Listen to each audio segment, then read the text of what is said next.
사사이자 선지자였던 사무엘의 등장은 참으로 길고 길었던 사사시대가 끝나가는 것을 알리는 서막이라고 이야기할 수 있습니다.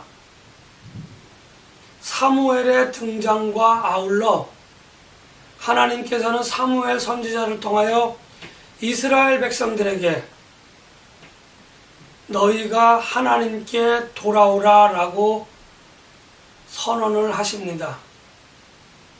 그러면서 하나님께서는 전심의로라고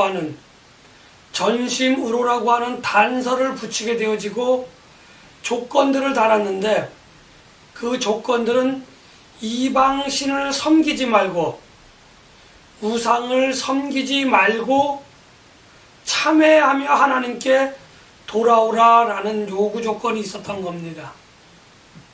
사무엘의 이러한 선언에 이스라엘 백성들은 우상 신상들을 다 파괴하고 이방 신상들을 다 파괴하고 하나님께 참회하게 되어집니다. 이스라엘 백성들이 하나님께 참회하였던 곳을 미스바라고 하는 곳입니다.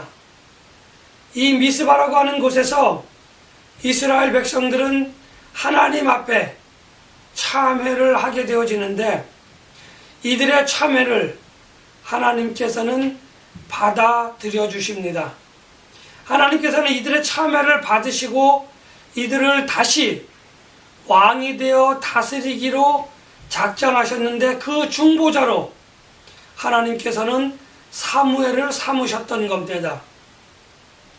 한편 이스라엘 백성들이, 언약의 백성들이 미스바에 모여서 다 같이 모여있다고 하는 소문을 들은 블레셋 사람들은 언약의 백성들을 진멸하고자 좋은 기회로 삼아 미스바로 진격하게 되어집니다. 이 미스바라고 하는 곳은 한 20여 년 전에 이스라엘 백성들이 여호와의 궤를 앞세우고 나가서 싸워 블레셋 사람들과의 전쟁에서 승리를 하고자 했었지만 오히려 패배하며, 그 싸움에서 패배하며 하나님의 궤, 여호와의 궤를 빼앗겼던 그러한 장소가 포함된 곳이다, 이렇게 말씀드릴 수 있습니다.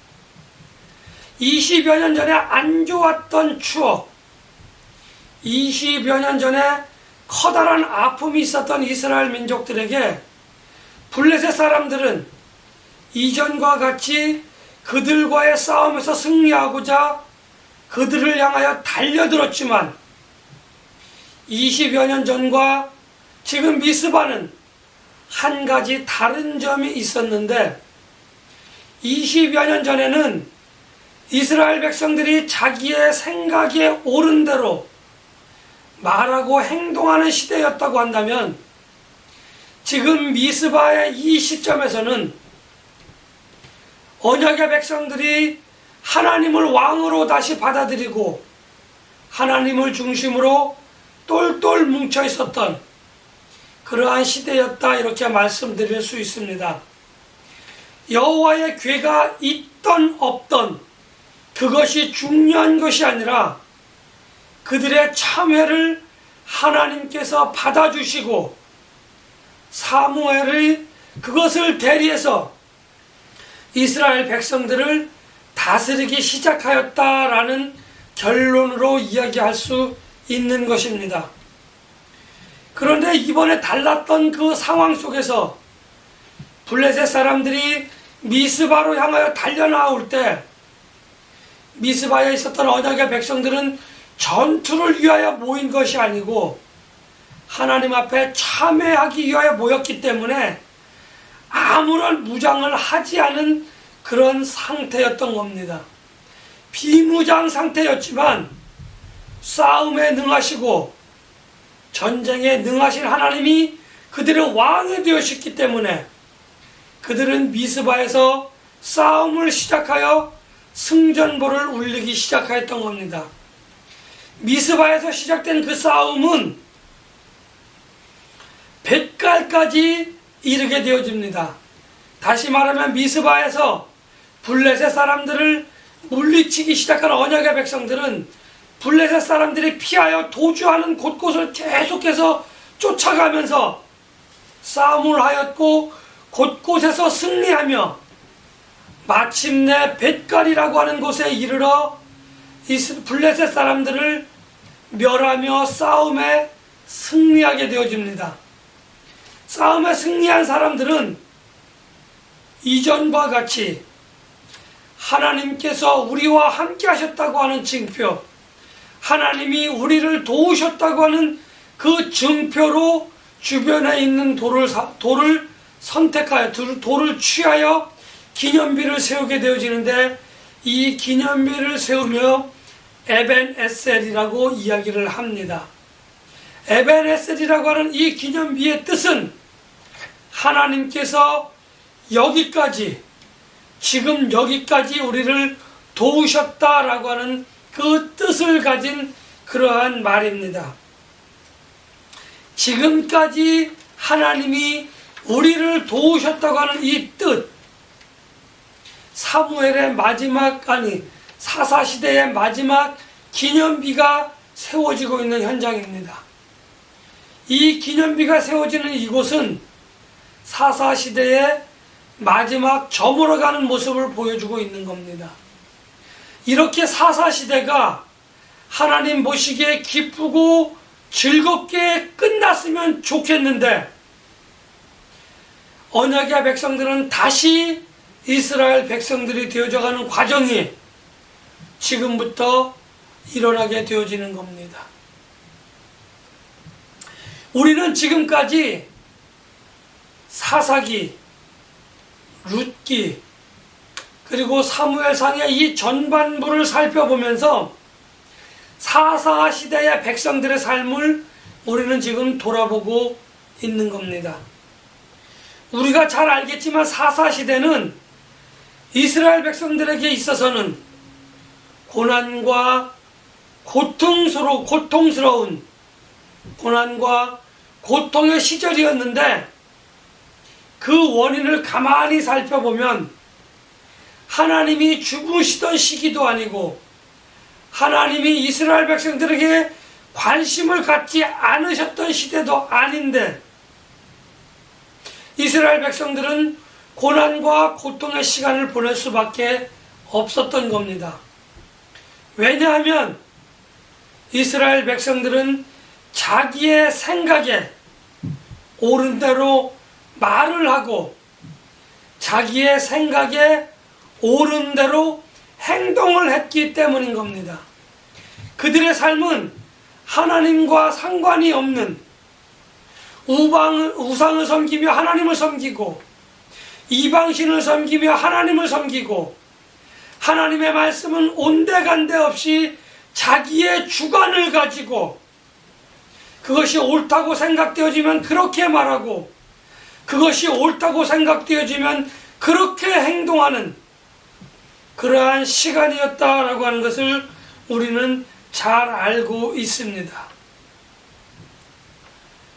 하나님의 다스림을 받던 그 사사시대에서 왕정의 시대로, 왕이 다스리는 시대로 넘어가게 되어지는데, 거기에는 사무엘이라고 하는 사람이 등장하는 중요한 사건이 있었고, 또 미스바의 성회, 미스바의 참회와 블레셋과의 싸움에서 이긴 에벤에셀을 세우는, 에벤에셀이라고 하는 기념비가 세워지는 중요한 두 가지 사건이 있었다고 하는 것을 우리는 알아야 합니다.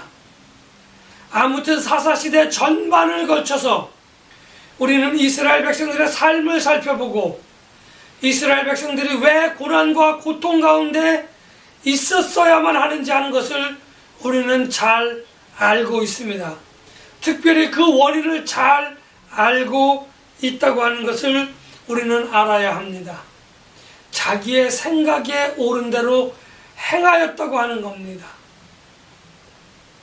하나님을 경외하지 아니하고 하나님을 만홀히 여기는 사람들의 삶은 당장은 편하고, 당장은 멋있고, 당장은 안정적인 삶인 것처럼 보일 수 있습니다. 그러나 그 평안하고 안정적인 삶이 길게 가지 못한다고 하는 것이 사사시대의 특징입니다. 많은 사사들을 통하여 하나님의 도움이 임할 때에, 많은 사사들을 통하여 하나님의 다스리심이 임할 때에 이스라엘 백성들의 삶은 평안하고 안정적이었지만, 그들 생각 속에 있는, 그들의 삶 속에 있는 그들의 죄된 속성, 자기의 생각에 옳은 대로 말하고 행동하는 그 허물과 죄의 속성을 그들은 떨쳐버리지 못했다라는 것을 우리는 기억해야 합니다. 행여나 신앙생활을 나름 열심히 하고 있는데 내 삶이 더 나아지지 않는다라고 한다면, 하나님을 향한 나의 마음이 나의 평안을 추구하기 위한, 나의 명예를 추구하기 위한 그러한 신앙생활은 아니었는지, 나 자신을 위한 신앙생활은 아니었는지 돌아볼 필요가 있다고 하는 것을 말씀드리는 것입니다. 하나님을 경외하지 않고 하나님을 만홀히 여기는 사람들의 삶은 얼핏 들으면 그들의 말하는 것과 생각하는 것과 행동하는 것이 참으로 옳은 것이다, 참으로 맞구나 라고 우리가 동의할 수 있습니다. 그러나 하나님의 말씀을 떠난 그들의 생각과 말하는 것과 행동하는 것은 길게 가지 못한다고 하는 겁니다. 그 순간은 모면할 수 있을지 몰라도 장기적으로는 그들의 삶과 그들의 말과 행동을 따른 우리의 삶은 고난과 고통이 연속적으로 이어질 수밖에 없는 겁니다.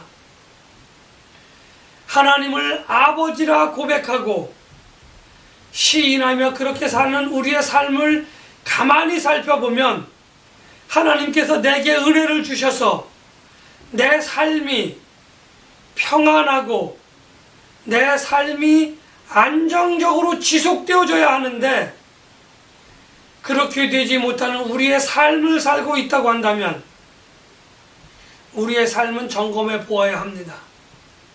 물론 그것이 잘못된 삶이다, 하나님을 만홀히 여기고 경외하지 않는 삶이다, 이렇게 단정 짓지는 않습니다. 왜냐하면 우리가 하나님의 말씀을 따르며 하나님의 말씀대로 살고자 노력하지만 우리의 삶은 평화롭지 못하고 우리의 삶은 안정적이지 못합니다. 오늘 이스라엘 백성들이 에벤헤셀이라고 하는 기념비를 세우며 여기까지 하나님이 우리를 도우셨다라고 신앙을 고백하고 입술로 시인하며 기념비를 세우는 것을 우리는 오늘 알 수 있습니다. 저의 신앙생활도 그렇고 여러분들의 신앙생활도 그렇고 태어나면서부터 하나님의 나라에 이를 때까지 우리의 삶은 평화롭지도 못하고 안정적이지도 못합니다. 우리가 발버둥 치면 칠수록 어쩌면 더 혼란스럽고 더 불안한 삶이 될 수도 있습니다.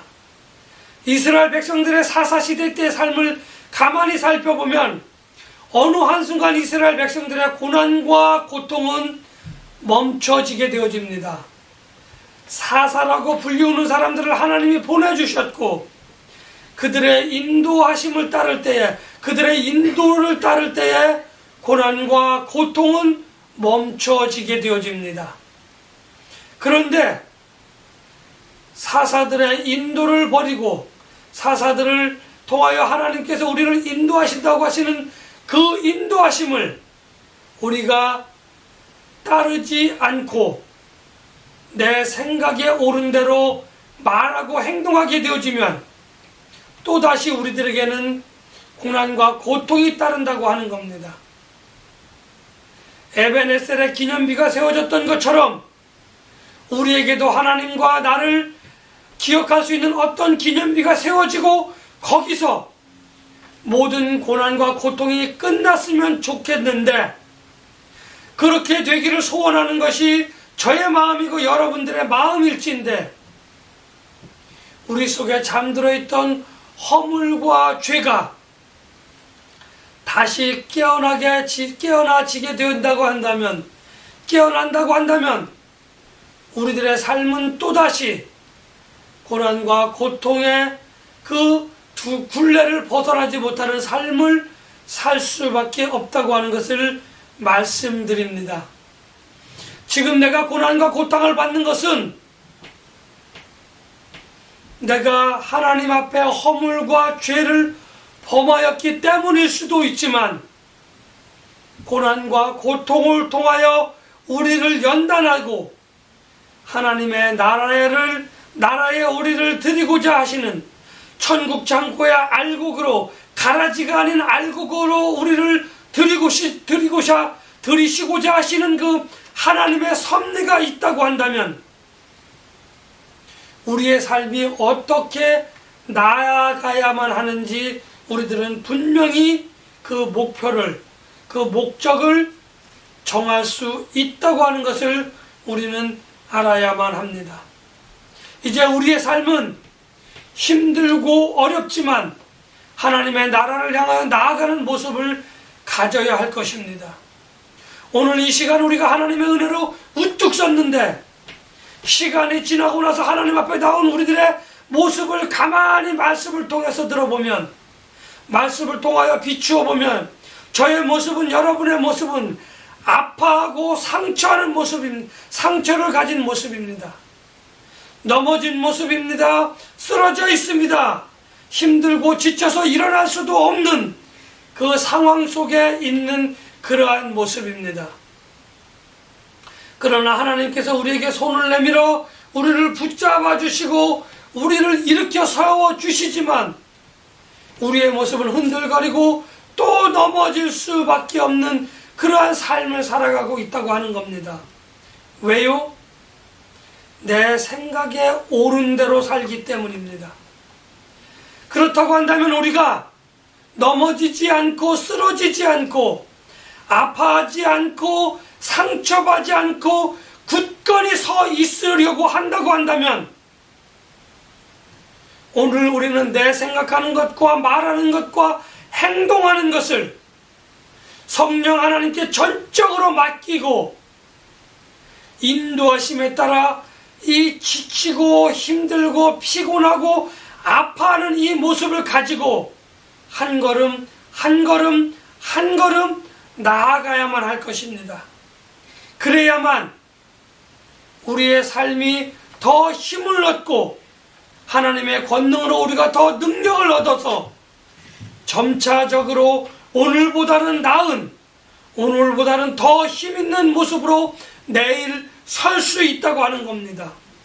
어제보다는 오늘이, 오늘보다는 내일이 더 힘있고 능력있는 삶으로 살아갈 수 있다고 하는 것이 오늘 에베네셀이 우리에게 주는 그러한 교훈이다, 그렇게 말씀드릴 수 있습니다. 사사시대가 오늘 우리에게 주는 그러한 메시지다, 저는 이렇게 여러분들에게 말씀드립니다. 이제 우리의 삶이 힘들고 지쳐 있지만, 아파하고 쓰러져 있지만, 고통 가운데에 있지만, 고난 가운데에 있지만, 우리들은 이 삶 속에서 하나님께 영광을 돌리며 하나님께 감사를 드리는 그러한 삶의 모습을 가지고 있는 사람들이 있다고 하는 것을 우리는 또한 볼 수 있는 그러한 영적인 눈을 가져야 할 것입니다. 그 영안을 열어야 할 것입니다.